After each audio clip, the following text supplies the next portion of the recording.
Tritunggal adalah salah satu topik yang sudah sangat sering dibahas di forum antar agama. Ada banyak sekali orang yang bingung dengan konsep Tritunggal ini dan beranggapan bahwa Allah di Kristen ada 3. Jadi kali ini, kami mau menjelaskan masalah Tritunggal ini dengan menggunakan penjelasan yang sederhana dan ditunjang oleh ayat-ayat Alkitab. Mudah-mudahan penjelasan ini bisa membantu Anda. Namun sebelum kita mulai, saudara bisa mengklik subscribe dan like jika saudara menyukai materi-materi pembelajaran seputar iman Kristen ini. Oke, kita mulai dari fakta bahwa tidak ada kata Tritunggal di dalam Alkitab. Tritunggal adalah sebuah rumusan dari eksistensi Allah yang ditemukan di dalam Alkitab mulai dari kitab Kejadian hingga kitab Wahyu. Orang sering menyalahartikan Tritunggal sebagai 3 Allah karena ada banyak orang Kristen yang mengatakan bahwa Tritunggal ini adalah 3 pribadi, 1 Allah. Hal ini membuat orang berpikir bahwa 3 pribadi itu berarti ada 3 kepribadian, dan itu berarti ada 3 Allah. Untuk memahami arti dari Tritunggal yang sebenarnya, kita harus melihat sumber mula-mula dari pengajaran ini. Istilah tertua dari Tritunggal ini ditulis oleh Tertullian pada abad kedua sebagai Tres Personae Una Substantia. Personae di sini adalah bentuk jamak dari persona yang artinya adalah topeng yang dipakai untuk lakon tertentu dalam drama panggung pada masa Eropa kuno. Jadi Tres Personae Una Substantia ini lebih sesuai jika dibahasakan sebagai 3 peran yang dilakukan oleh satu hakikat. Selanjutnya, kita lihat terlebih dulu siapa Allah menurut Alkitab. Alkitab menuliskan bahwa Allah itu adalah roh. Itu berarti Allah adalah sesuatu yang non-materi yang tidak bisa dijangkau oleh semua indera kita. Alkitab juga menuliskan bahwa Allah itu tidak terbatas. Dia memenuhi langit dan bumi. Adapun langit atau Hasyamayim yang dimaksudkan di sini adalah alam semesta. Demikian sehingga bangsa Israel beranggapan bahwa Allah memenuhi alam semesta dan bahkan melewati batas-batasnya. Alkitab juga mengatakan bahwa Allah adalah pribadi yang maha kuasa. Jadi, Allah menurut Alkitab adalah roh yang tidak terbatas dan maha kuasa. Selanjutnya, ternyata di dalam Alkitab, roh tidak terbatas yang maha kuasa ini selalu menyatakan dirinya dalam 3 eksistensi berbeda yang tidak terpisahkan satu dan yang lainnya. Ketiga eksistensi itu adalah Bapa, Anak, dan Roh Kudus. Jadi sekarang kita akan bahas satu persatu dari ketiga eksistensi ini. Eksistensi yang pertama adalah Bapa.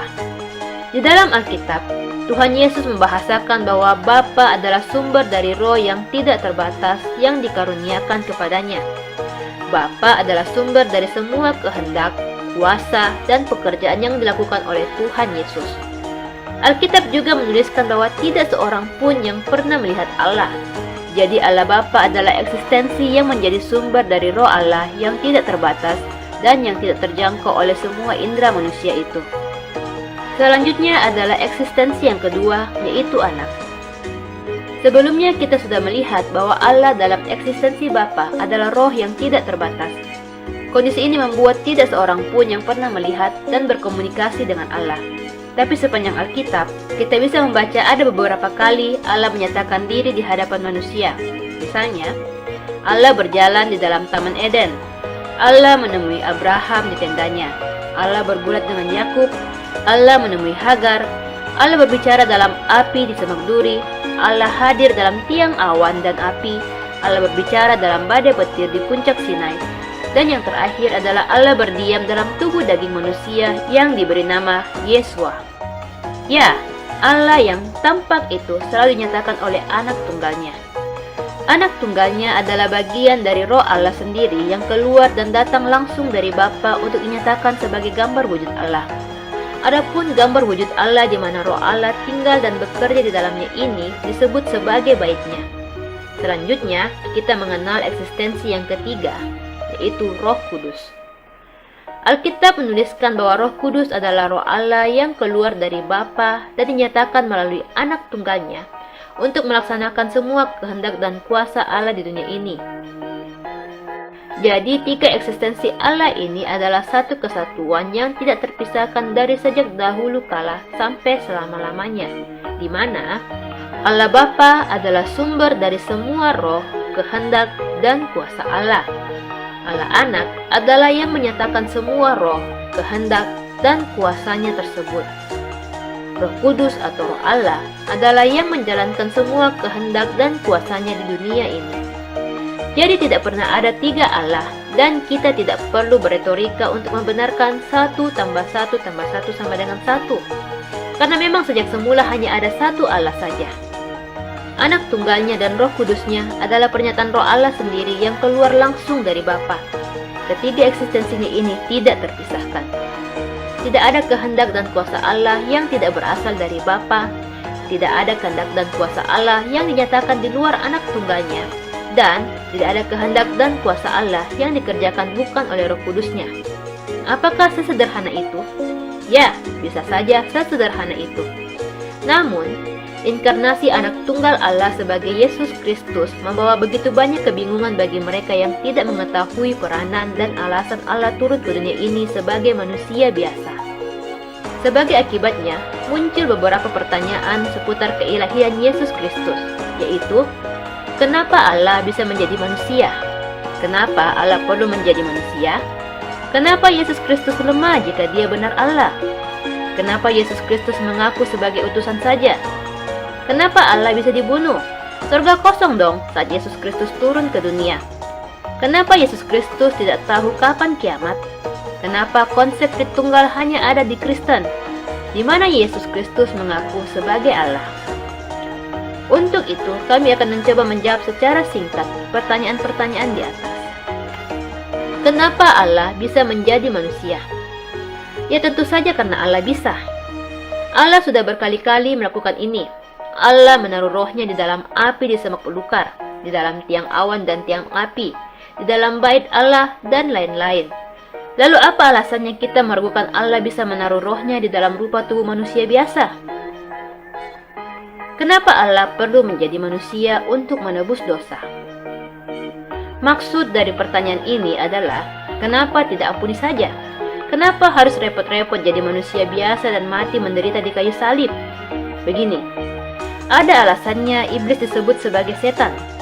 Dalam bahasa Ibrani, iblis disebut hasyatana, yang artinya adalah pendakwa atau penuntut. Iblis berusaha mendakwa bahwa manusia itu pembangkang seperti dirinya. Jadi jika Allah mengampuni manusia, maka Allah juga harus mengampuni iblis. Jadi Allah menaruh rohnya di dalam tubuh yang penuh kelemahan manusia untuk memperlihatkan kepada iblis bahwa rohnya bisa mengatasi semua kelemahan manusia tanpa perlu memberikan kuasa ilahi kepada manusia tersebut. Jadi, Tuhan Yesus harus hidup sebagai manusia biasa dan tidak boleh memakai kuasa ilahi untuk mempermudah hidupnya. Inilah alasan iblis habis-habisan mencobai Tuhan Yesus dan menggiring Tuhan Yesus agar memakai keistimewaan ilahinya untuk mengubah roti menjadi batu atau untuk turun dari atas kayu salib karena penderitaan yang luar biasa hebatnya. Jika Tuhan Yesus melakukan itu, maka Roh Allah akan terbukti gagal mengatasi kelemahan-kelemahan manusia sehingga penebusan tidak akan terlaksana. Tapi Tuhan Yesus setia sampai akhir dan membuktikan Roh Allah sanggup mengatasi penderitaan yang sangat besar dan tetap taat sempurna. Dengan demikian, Allah membuktikan bahwa rohnya bisa menjadi penolong bagi roh manusia jika manusia tersebut bersedia menerima rohnya menjadi penolong. Apakah dengan menerima Roh Kudus akan membuat orang Kristen langsung sempurna seperti Kristus? Tentu saja kita tidak bisa menyamakan Tuhan Yesus dengan manusia biasa. Roh Kristus adalah Roh Allah sendiri. Jadi kelemahan jasmani dan kedagingan tidak pernah berkuasa atasnya. Berbeda dengan roh manusia yang sangat lemah dan sangat terpengaruh oleh kelemahan jasmani dan kedagingan di dalam dirinya. Jadi pada saat manusia sudah cukup dewasa untuk menerima Tuhan Yesus sebagai Tuhan dan Juru Selamat, biasanya mereka sudah cukup terbiasa, bahkan ada yang sedang menikmati kedagingan yang melekat pada dirinya. Jadi ada proses di mana manusia harus mematikan kedagingan, yaitu percabulan, kecemaran, hawa nafsu, penyembahan berhala, sihir, perseteruan, perselisihan, iri hati, amarah, kepentingan diri sendiri, percideraan, roh pemecah, kedengkian, kemabukan, pesta pora, dan sebagainya yang sudah begitu melekat atau bahkan menjadi candu bagi rohnya. Lalu bersamaan dengan itu, ada proses menumbuhkan buah roh dari pertobatan kita. Buah roh ini meliputi kasih, sukacita, damai sejahtera, kesabaran, kemurahan, kebaikan, kesetiaan, kelemah lembutan, penguasaan diri. Kedua proses ini mustahil bagi manusia. Itulah sebabnya tidak ada seorang manusia pun yang tidak berdosa. Bahkan banyak tokoh agama yang sehari-hari terlihat begitu rohani, tapi masih memendam hawa nafsu seks, keserakahan, pendendam, dan lain-lain. Jadi hal ini juga sangat bergantung dari tingkat penyerahan diri orang tersebut untuk dibentuk oleh Roh Kudus. Manusia memerlukan Roh Allah untuk menjadi penolong bagi rohnya, agar secara perlahan bisa mematikan kedagingan dan menumbuhkan buah roh yang melimpah dari pertobatannya.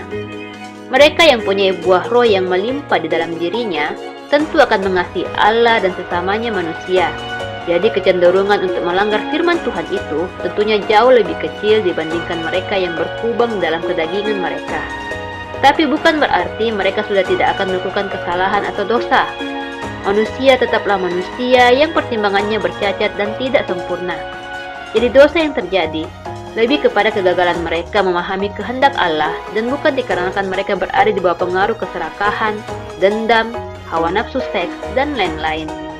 Akan datang waktunya di mana Allah akan menaruh hukumnya di dalam hati manusia, sehingga tidak seorang pun yang perlu diajari untuk mengenal Allah. Setiap orang, besar dan kecil, akan mendapatkan pemahaman yang sempurna tentang Allah, dan Allah tidak akan mengingat lagi dosa-dosa kita di masa lalu. Kondisi ini akan membuat kita mengasihi Allah dan di saat yang sama juga takut kepadanya, sehingga kita tidak akan jatuh lagi ke dalam dosa dan menjauh dari Allah untuk selama-lamanya. Roh Kristus akan ada dalam kita dan kita dalam Kristus dan Kristus di dalam Bapa. Inilah kondisi akhir yang akan memulihkan kita dari segala kelemahan-kelemahan kita. Demikian Allah akan memulihkan manusia dan persiapan kita untuk kehidupan yang kekal. Tidak seorang pun bisa mengatasi kelemahan-kelemahannya jika mereka menolak Roh Kudus Allah. Hal ini akan kami bahas lebih lengkap dalam video konsep keselamatan di dalam Kristen. Jika saat ini Anda belum berada dalam Kristus, coba tanyakan hal ini pada diri Anda. Apa yang akan membuat Anda sanggup untuk tidak melakukan dosa lagi di kehidupan yang kekal nanti? Padahal saat ini Anda masih sering berbuat dosa. Seandainya nanti Anda berbuat dosa di sorga, apakah Anda langsung dibuang ke neraka? Apakah iman yang Anda pegang saat ini bisa menjawab pertanyaan ini? Karena sehebat apapun Anda menjalankan hukum di agama Anda tidak mungkin bisa sempurna. Kenapa Yesus Kristus lemah jika Dia Allah? Pada saat itu Yesus Kristus lemah karena Dia adalah Roh Allah yang sedang menjalankan misi menebus untuk hidup sebagai manusia biasa dengan mengosongkan dirinya dari segala kuasa ilahi yang bisa mempermudah dirinya dalam menghadapi pencobaan. Yesus Kristus benar-benar harus hidup sebagai manusia biasa. Oleh karena itu, segala batasan manusia biasa melekat padanya.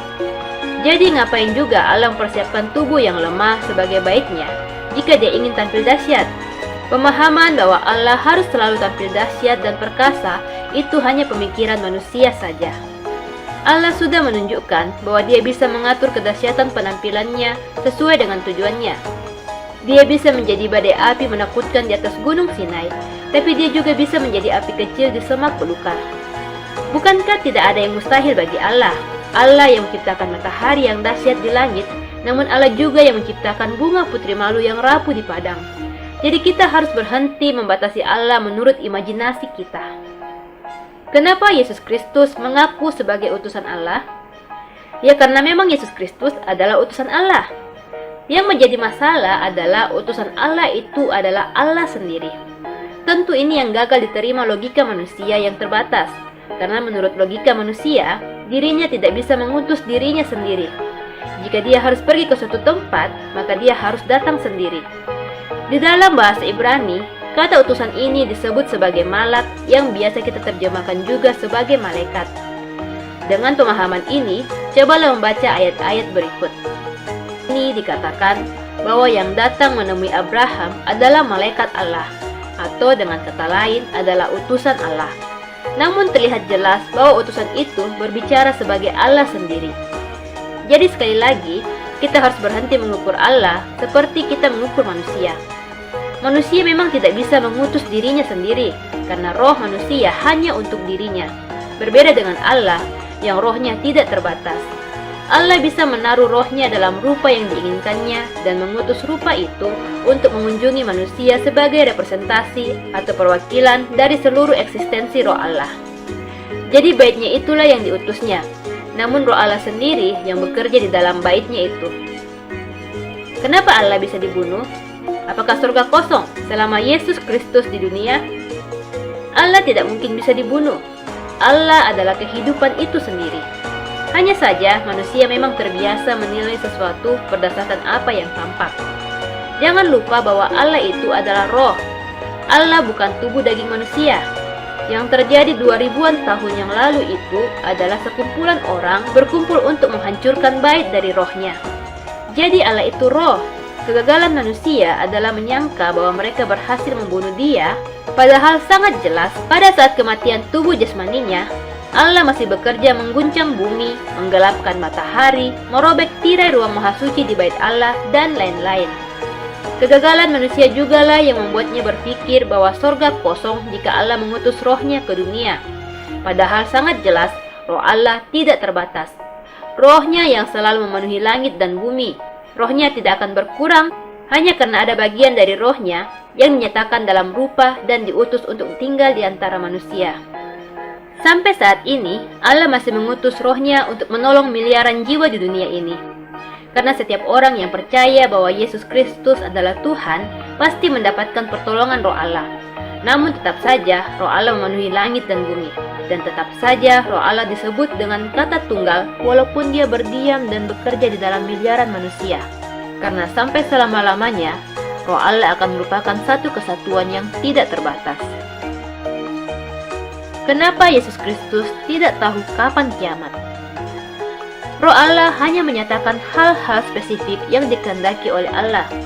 Pada saat Allah memberikan rohnya untuk memberi pengetahuan kepada para pekerja yang membangun kemah suci di tengah bangsa Israel, maka rohnya hanya menyatakan pengetahuan pertukangan kepada orang-orang tersebut. Roh Allah tidak menyatakan hal-hal di luar yang dikehendakinya. Begitu juga dengan roh Allah yang berdiam di dalam Yesus Kristus. Roh Allah hanya menyatakan segala sesuatu yang diperlukan agar Yesus Kristus hidup sebagai manusia biasa yang setia dan taat sempurna. Jadi pertanyaan kenapa Yesus Kristus tidak mengetahui kapan kiamat adalah pertanyaan yang sama dengan kenapa Yesus Kristus berjalan kaki dan tidak terbang saja. Kenapa Yesus Kristus tidak mengubah batu menjadi emas dan hidup kaya raya? Kenapa Yesus Kristus tidak mencabut nyawa semua orang yang mau menyalibkan dia sehingga penyaliban itu gagal? Itulah yang disebut sebagai pengosongan diri Allah. Yesus Kristus meninggalkan segala kuasa dan pengetahuan ilahi agar dia hidup sebagai manusia biasa yang sempurna. Kenapa konsep Tritunggal hanya ada di Kristen? Sebenarnya ini adalah pandangan yang tidak tepat, karena 3 eksistensi atau 3 bentuk pernyataan roh Allah ini sudah ada sejak perjanjian lama. Bukankah orang Israel menyebut Allah sebagai Elohim yang adalah kata jamak, namun selalu mengikutinya dengan kata kerja tunggal? Jadi jika Kristen mempercayai itu dalam istilah Tritunggal, maka orang Yahudi mempercayai Allah itu jamak tunggal, yaitu banyak dan beragam pernyataan yang dikerjakan oleh satu Allah saja. Mereka percaya Allah itu memenuhi langit dan bumi. Dengan kata lain, mereka mempercayai Allah memenuhi alam semesta dan melewati batas-batasnya. Namun mereka juga percaya Allah bisa berinkarnasi atau mewujudkan rohnya dalam rupa dan menyebut itu sebagai Shekinah yang menemui Abraham, Yakub, Musa, dan lain-lain. Dan tentu saja mereka mempercayai bahwa Allah adalah roh yang bisa turun dan berkarya dan menolong manusia. Karena roh Allah juga yang mengilhami pekerja di bangsa Israel untuk membangun kemah suci. Jadi dari 3 ajaran yang bersumber dari Timur Tengah, hanya Islam yang beranggapan bahwa Allahnya tidak bisa mewujudkan diri dan tidak bisa berdiam di dalam diri umatnya. Tidak ada kontinuitas konsep keilahian dari Yahudi dan Kristen yang dipegang oleh saudara-saudara di Islam. Di mana Yesus Kristus mengaku sebagai Allah? Sebenarnya ada banyak. Di Yohanes, Yesus Kristus menyebut Allah sebagai Bapanya sendiri. Dengan memakai ungkapan yang spesifik, mengklaim Allah sebagai benar-benar Bapanya sendiri. Berbeda dengan konsep Bapa yang berlaku pada manusia biasa, di mana kita menyebut Bapa sebagai Allah karena diangkat atau bahasa lainnya diadopsi oleh Allah. Demikian sehingga Yohanes mengatakan Yesus menyamakan dirinya dengan Allah. Tetapi mereka yang menutup pikiran berkata, Yohanes salah paham dengan perkataan Yesus. Semua orang Yahudi yang mengamuk juga salah paham dengan perkataan Yesus. Semua orang Israel yang paham bahasa yang digunakan Yesus, semuanya salah paham. Yang paham cuma orang-orang yang menutup pikiran ini, padahal mereka tidak tahu berbahasa Aram maupun Ibrani. Lalu ada juga perkataan Tuhan Yesus yang mengatakan, Aku dan Bapa adalah satu. Lalu muncullah seorang Ahmad Didat, menambahkan kata satu tujuan, satu pemahaman, dan lain-lain. Seseorang yang menolak firman Allah memang seperti itu. Mereka mengubah ayat dan menambahkan kata-kata di dalamnya supaya ayat itu sesuai dengan keinginannya. Yesus Kristus juga berkata bahwa Dia akan mengutus Roh Kudus untuk menolong para rasul. Bagaimana bisa Yesus mengutus Roh Kudus yang adalah Allah sendiri jika Dia adalah manusia? Yesus Kristus mengatakan hanya Allah saja yang boleh disembah, namun Dia membiarkan mereka yang datang untuk menyembah dirinya. Yesus Kristus mengatakan bahwa Dia adalah Alfa dan Omega yang akan segera datang, dan Yohanes membalas Dia dengan mengatakan, Amin, datanglah Tuhan Yesus. Alfa dan Omega ini juga berkata bahwa Dia adalah yang Maha Kuasa. Yesus Kristus juga mengatakan, Aku akan mengutus malaikatku. Bagaimana bisa manusia menyatakan kepemilikan atas malaikat, padahal malaikat hanyalah milik Allah saja?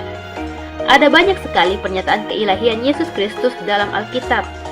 Tapi bagi mereka yang menolak Dia, tentu saja wajib hukumnya untuk menyangkali dengan dalih apapun. Nanti kami akan membuat video tersendiri mengenai pengakuan keilahian Yesus Kristus di dalam Alkitab ini.